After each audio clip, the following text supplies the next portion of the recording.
नमस्कार प्रोग्रामर्स, एक बार फिर से स्वागत है हे सोशल यूट्यूब चैनल पे। आगे बढ़ने से पहले चैनल को सब्सक्राइब करना मत भूलिए।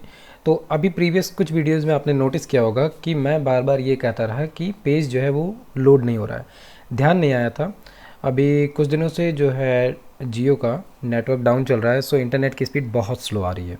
यहाँ पर प्रॉब्लम असल में क्या आई थी, हमारे हेडर और फुटर में कुछ फाइलें जो हैं वो ऑनलाइन कॉल कर रहे हैं, मतलब कि CSS की कुछ लाइब्रेरीज जो हैं वो ऑनलाइन कॉल की जा रही है और वो फाइलें जब नहीं मिलती हैं तो पेज जो है वो गोल गोल घूमने लगता है।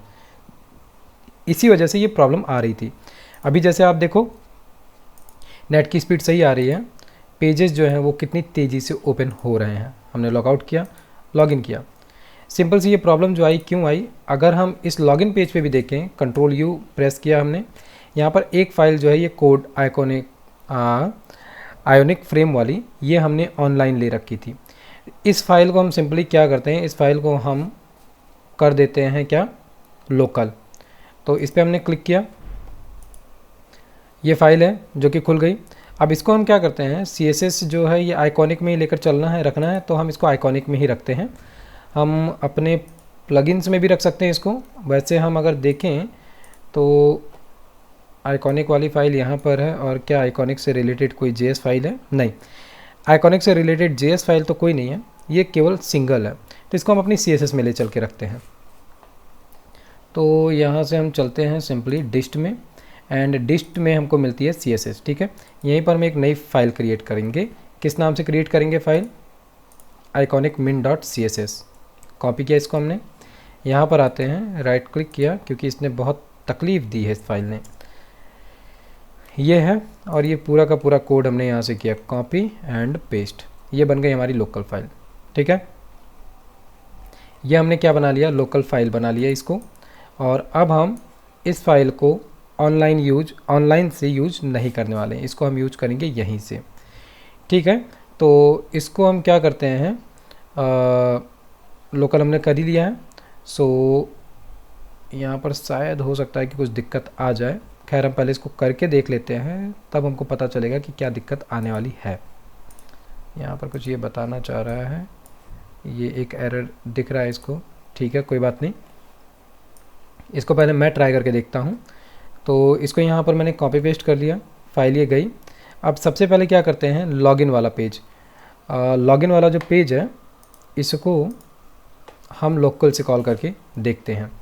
तो इस फाइल को मैंने कट किया एंड ओपन करता हूँ लॉगिन का पेज, एंड login.php पे हम गए टॉप पे, यहाँ पर ये कोड। तो बेसिक URL ऐसा करते हैं कि ये पूरा का पूरा कोड जो है यहाँ से कॉपी करके कमेंट कर देते हैं, और इसी के जस्ट नीचे हम पेस्ट करते हैं इसको, और इस पे जो है हम बेस URL सेट करते हैं। तो बेस URL लिया हमने, एंड पूरा का पूरा जो कोड है यहाँ तक का, यहाँ हमने पेस्ट किया।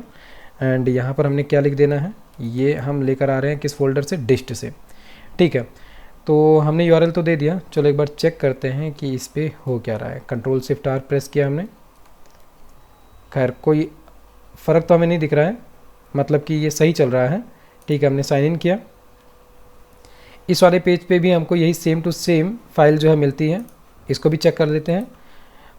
व्यू पेज सोर्स पे हमने क्लिक किया, यहाँ पर भी हमने ये वाली फ़ाइल ऑनलाइन से ले रखी थी ionics.min.css। इसको भी हम क्या करते हैं, हेडर में चल के इसको भी हम दे देते हैं पाथ कौन सा, यही वाला सेम टू सेम। तो हम इसको कॉपी करते हैं यहाँ से, एंड इस बार को हम ओपन करते हैं अपना हेडर। ऑनलाइन लाइब्रेरीज़ यूज़ करना जो है वो ठीक तो होता है, लेकिन अगर हमारा नेट डाउन हो जाए तो ये हमें बहुत परेशान करता है। यहाँ पर भी हमने ले लिया लोकल वाला, और इसको Ctrl+Shift+R करके हम चेक करते हैं। दिख रहा है Ctrl+Shift+R भी हम कर रहे हैं, बहुत तेज़ी से रिफ्लेक्शन हो रहा है।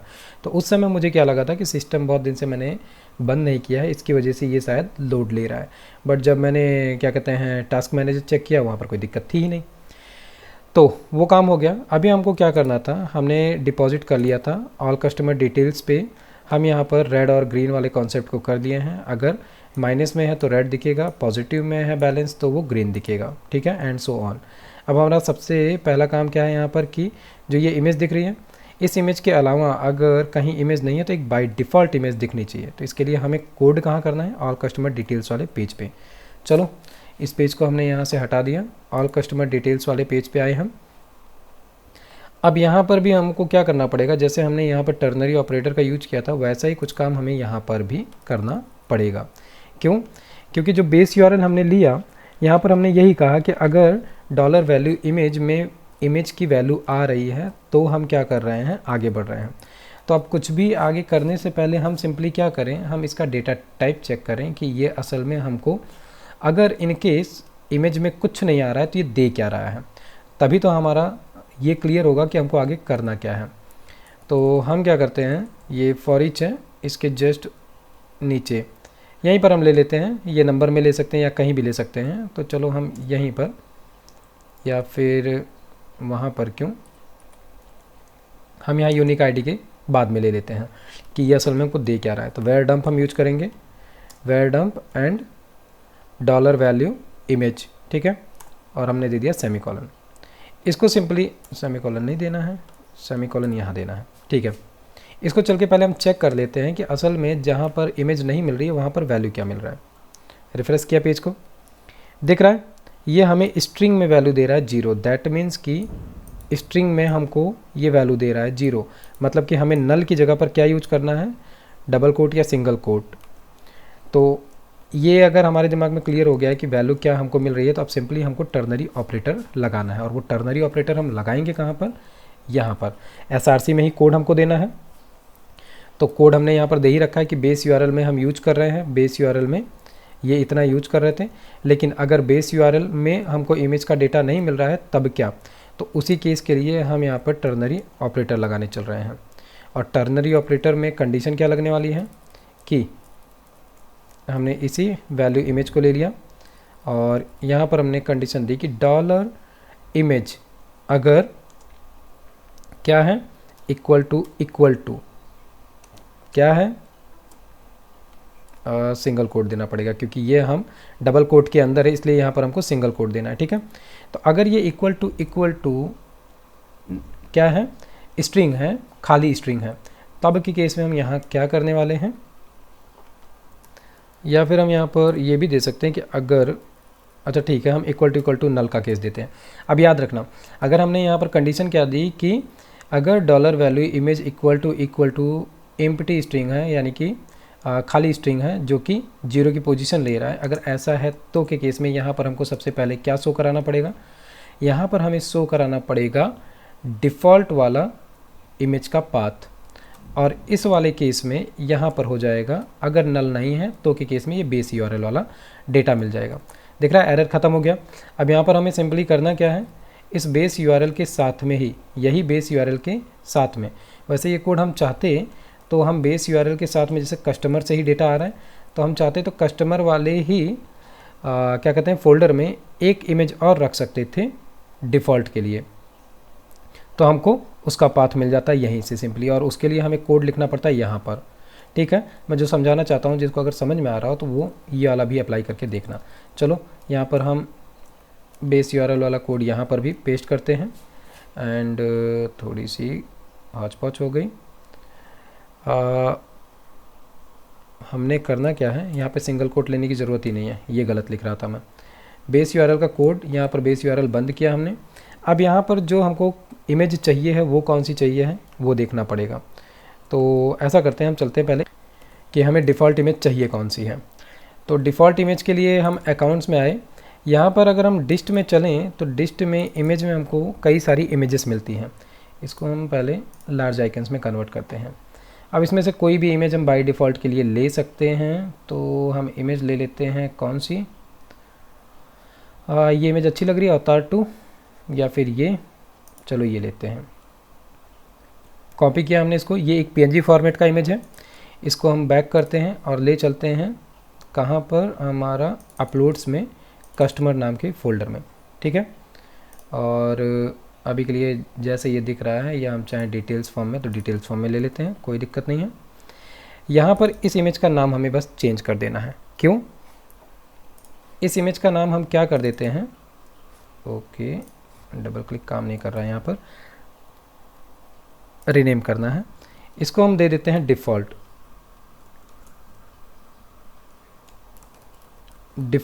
ठीक है। इसको हमने कॉपी किया, ये डिफ़ॉल्ट है।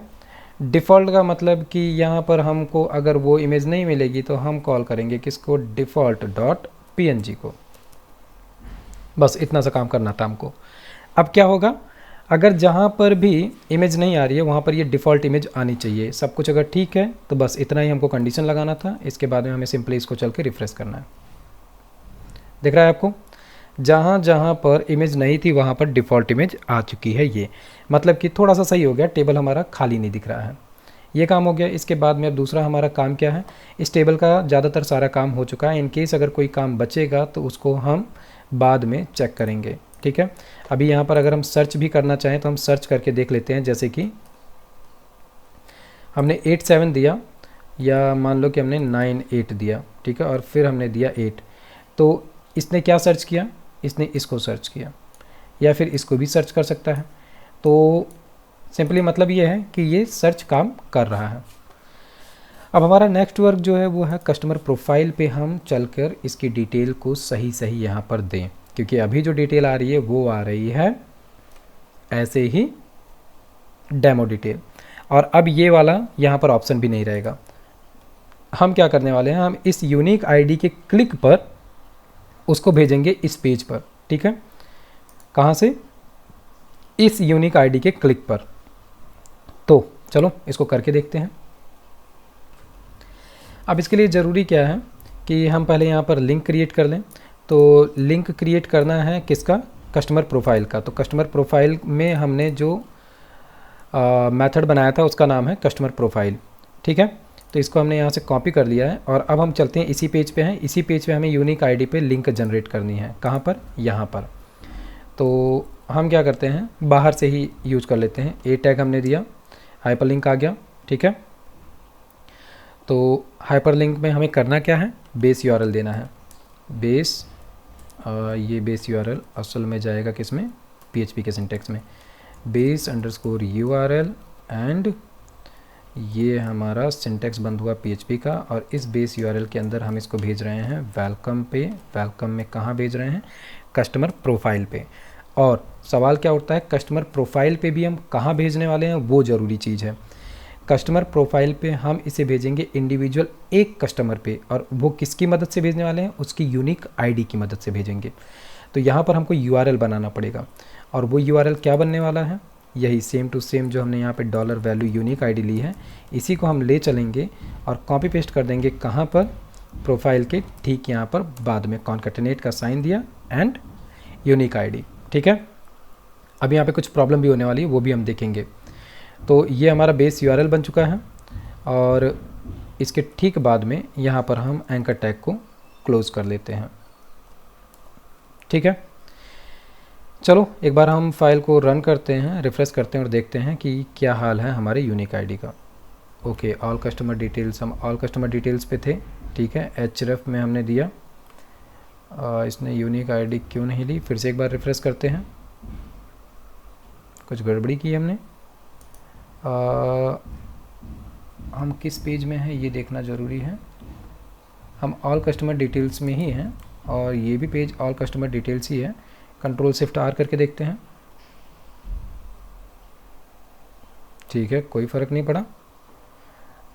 हमने एंकर टैग लिया, एंकर टैग में हमने एचरेफ लिया, एचरेफ में हमने बेस यूआरएल लिया है, बेस यूआरएल, ओह गलती ये हुई, यहाँ पर एंकर टैग ऑटोमेटिक बंद हो गया था, ठीक है, इसलिए वो दिक्कत दे रहा था। अभी ठीक है, रिफ्रेश करते हैं, दिख रहा है आ गया। अभी आप यहाँ नीचे नोटिस करना, इस जगह पे नोटिस करना, ठीक है। दिख रहा है जो भी हमारी आईडी है वो यहाँ पर दिख रही है नीचे, ठीक है। मतलब कि ये काम अगर हो गया है तो अब इसके क्लिक पे क्या होगा, हम पहुँच जाएंगे एक नए यूआरएल पे। दिख रहा है कस्टमर प्रोफाइल स्लैश करके ये। अब हमें यही डिटेल चाहिए है यहाँ के लिए, और इसी के बिहाफ पर हम यहाँ पर इंडिविजुअल एक कस्टमर की डिटेल को शो कराएंगे। तो अब सवाल ये उठता है कि ये डेटा हम गेट कैसे करेंगे, ठीक है। तो इसके लिए हमें कोऑर्डिनेटर के अंदर मिलता है दिस यूआरआई सेगमेंट करके एक मेथड। तो चलो हम सीधे चलते हैं अपने कंट्रोलर पे, और कंट्रोलर पे अब हमें चलना कहाँ पर है, हमें चलना है इंडिविजुअल कस्टमर की डिटेल पर, ठीक है। और हमारे कस्टमर के मेथड का नाम क्या है, कस्टमर प्रोफाइल। यहीं पर हमको क्या चाहिए है, वो URI सेगमेंट चाहिए है। तो यहाँ पर हम एक वेरिएबल बनाते हैं, या हम यहाँ पर मेथड लिख लेते हैं get unique ID by URL, ठीक है। तो यहाँ पर हम यूनिक ID ही नाम देते हैं इसको, unique underscore ID equal to, और इसको गेट करने के लिए क्या है, दिस URI सेगमेंट एंड। अब यहाँ पर ज़रूरी चीज़ है जो हमको समझना है, समझना क्या है, आप अगर URL पे ध्यान दो तो URL में सबसे पहले क्या है, हमारे प्रोजेक्ट का नाम है जो कि काउंट नहीं होता है। उसके बाद में URL में अगर हम स्टेप्स देखें, पहले स्टेप पे है वेलकम, मतलब कि हमारे कंट्रोलर का नाम, दूसरे स्टेप पे क्या है, हमारे मेथड का नाम, और तीसरे स्टेप पर है हमारा यूनिक ID। तो यहाँ पर हमें क्या देना होगा, यहाँ पर सेगमेंट में देना होगा 3। इसका मतलब क्या होगा कि जो URL है उस पर तीसरे स्टेप पर, कहाँ से स्टार्ट होता है ये स्टेप, कंट्रोलर से, तीसरे स्टेप पे जो कुछ भी डेटा पड़ा है वो गेट कर लो। अब ये अगर उसको गेट करता है तो हम सबसे पहले इसको इको करके देख लेते हैं कि हमको दे क्या रहा है। इको किया हमने यहाँ पर, अच्छा तरीका यही होता है कि आगे बढ़ने से पहले हम चेक कर लें, और यहीं पर सीधे हम इसको डाई कर देते हैं, आगे कुछ होगा ही नहीं, सिंपली कस्टमर प्रोफाइल पे हमको यूनिक ID मिलनी चाहिए बस। चलो एक बार हम इसको रिफ्रेश करते हैं, यहीं पर यूनिक ID मिल गई, हमको हमारे पेज पे चाहिए था, ठीक है। इस URL से उठकर डेटा यहाँ मिल गया, बस यही हमको चाहिए था। तो अगर ये हमको मिल गया मतलब कि अब हम इसको कमेंट करते हैं, और अब इसके आगे क्या काम करना है आपको पता ही है, कमेंट करके मुझे बता सकते हो इसके आगे हम क्या करें, क्योंकि हमें यूनिक ID मिल गई है। दैट मीन्स कि अब हमें डेटाबेस से एक यूज़र की डिटेल्स लेकर आनी है, और सबसे पहले क्या डिटेल लेकर आना है, सबसे पहले तो उसका पर्सनल डिटेल लेकर आना है, और दूसरा जो टेबल है उससे उसके जितने भी ट्रांजेक्शन हैं वो लेकर आने हैं। तो अब इसके लिए हम ये कर सकते हैं कि हम एक ही क्वेरी लिखें, जॉइंट की क्वेरी, जिसमें कि एक कस्टमर की डिटेल से जुड़ी हुई जितने भी ट्रांजेक्शन हो वो भी आ जाए, और प्लस उस कस्टमर का सारा डिटेल आ जाए। तो इसके लिए आप क्वेरी लिखकर पहले खुद से ट्राई करो, और इसके बाद में फिर इसको देखना। और ऐसी क्वेरी हम जैसे यहाँ पर लिखें, इसी तरीके की हमको क्वेरी चाहिए है, तो हम क्या करते हैं, यहाँ पर हम यही वाला जो डेटा है कॉपी करते हैं, ठीक है। एंड यहाँ पर मैंने किया पेस्ट।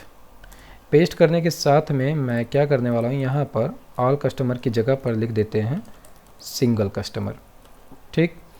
और सिंगल कस्टमर के बाद में यहाँ पर क्वेरी में हमको ये सम वगैरह कुछ भी, सम वगैरह चाहिए क्या हमको, एक बार अगर हम रिफ्रेश करें पेज को, ट्रांजैक्शन में क्रेडिट और डेबिट दो अलग अलग दिखा रखा है, ठीक है। मतलब कि क्रेडिट वाला हिस्सा यहाँ जाना है, डेबिट वाला हिस्सा यहाँ पर जाना है, ठीक है। मतलब कि हमको ये दिखाने की ज़रूरत नहीं है, क्या कहते हैं कि टोटल अमाउंट दिखाने की ज़रूरत नहीं है। वैसे दिखाना चाहे तो दिखा सकते हैं यहाँ पर हम टोटल, तो क्रेडिट डेबिट और पेमेंट टाइप यहाँ पर हम एक टोटल के लिए भी ले लेते हैं, तो ये ज़्यादा सही रहेगा। तो सबसे पहले कुछ और करने से पहले सही यही है कि हम चलते हैं इस पेज में, कहाँ पर हमारा पेज जो है उसका नाम है कस्टमर प्रोफाइल। कस्टमर प्रोफाइल में हमने सिंपली क्या करना है, टेबल में आते हैं यहाँ पर, एंड डेबिट के बाद में यहीं पर हम एक नया टोटल वाला फील्ड भी ले लेते हैं, ठीक है।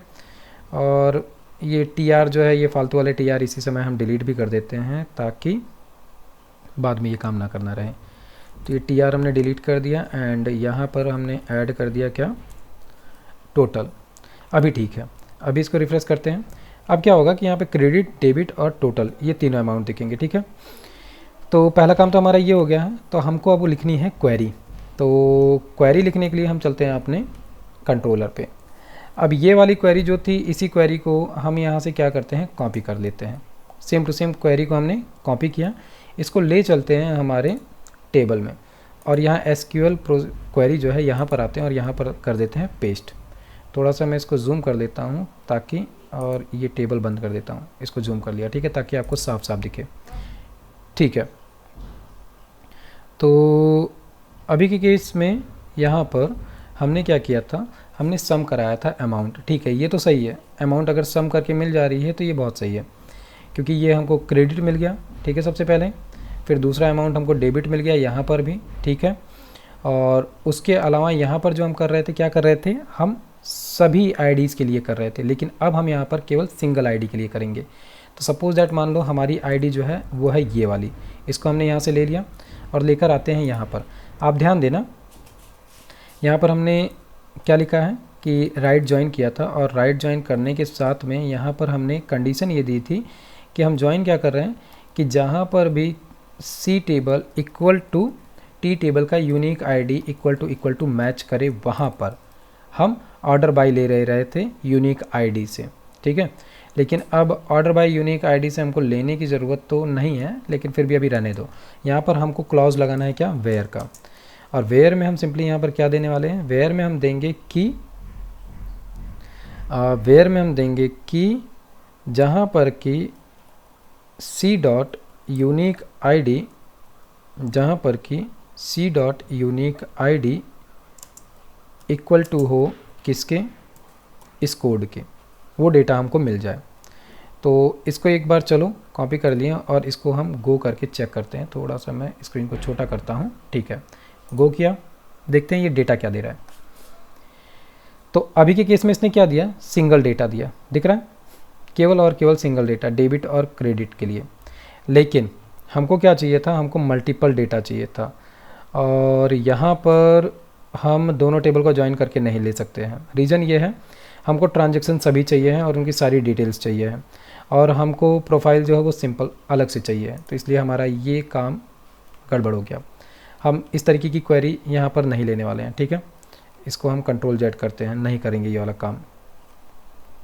हम यहाँ पर सिंपली अपना जो क्या कहते हैं सिंगल डेटा वाला काम कर रहे थे, जो हमारा मॉडल है उसमें से हम चलते हैं, और जो बना बनाया हमारे पास कोड है उससे हम गेट करते हैं। क्योंकि हमें डेटा यहाँ पर वेयर से चाहिए है, तो देखते हैं वेयर के लिए हमने यहाँ पर कुछ लिया है कि नहीं लिया है।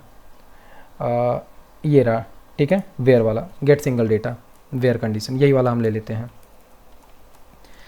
तो इसको हमने कॉपी किया, आए हम यहाँ पर, और यहाँ पर चल के हमने क्या करना है, सिंपली हम यहाँ पर ओके, एक चीज़ और, ये पेज, अच्छा ठीक है, पेज के ऊपर ही हम करते हैं ये सारा काम। यहाँ पर डेटा, और इसका नाम हम दे देते हैं कस्टमर अंडरस्कोर, क्योंकि ये प्रोफाइल डेटा है, तो यहाँ पर हम लिख सकते हैं profile underscore data equal to, model को कॉल किया जाए, this model tends to get single data, और यहाँ पर हमको टेबल का नाम देना है। तो ये सारा डेटा हम कहाँ से लेकर आने वाले हैं, हे सुशील कस्टमर टेबल से, जो कि ऊपर से हमको मिल गया, तो हमने कॉपी कर लिया। कॉपी पेस्ट करने में थोड़ा सा तेज़ रहा करो, इससे कोड जो है काफ़ी आसान हो जाता है। अब देखो यहाँ पर हमें क्या करना है, वेयर क्लॉज में असल में हमको एरे देना है, और एरे कैसा देना है, की और वैल्यू वाला एरे देना है, ठीक है। तो यहाँ पर अगर हम देखें कस्टमर टेबल में हमारे यूनिक आईडी फील्ड का नाम क्या है, यूनिक आईडी ही है, तो हम यहाँ से यूनिक आईडी ले लेते हैं, ठीक है। कॉपी किया, यूनिक आईडी, और टेंस टू हमने क्या दे दिया, जो हमारा वेरिएबल है जिसमें हमने यूनिक आईडी रखी है। बस इतना काम अगर हो गया, मतलब कि हमको वो सिंगल जो ये वाला यूज़र है इसकी सारी डिटेल हमको यहाँ पर मिल जानी चाहिए है। तो इसको आगे बढ़ने से पहले हम यहीं पर चेक कर लेते हैं। ये वाला कोड भी हमने यहाँ पर लिख ही रखा है, तो हम इसको यहाँ से कॉपी करते हैं एंड यहाँ पर पेस्ट करते हैं, और ये डेटा जो है पेस्ट किया, ठीक है। आगे बढ़ने से पहले हम चेक ही कर लेते हैं कि क्या इससे रिलेटेड वाला डेटा मिल रहा है कि नहीं मिल रहा है। इसको रिफ्रेश किया हमने, दिख रहा है आपको, इस यूज़र की सारी डिटेल्स हमको मिल चुकी। दैट मीन्स कि पहला काम तो हो गया, ठीक है, पहला काम हो गया। तो अब आपका यहाँ पर काम क्या है, आपका काम ये है कि इस डेटा को आपको लेना है और ले चल के हमारा जो कस्टमर प्रोफाइल वाला पेज है यहाँ पर सेट करना है।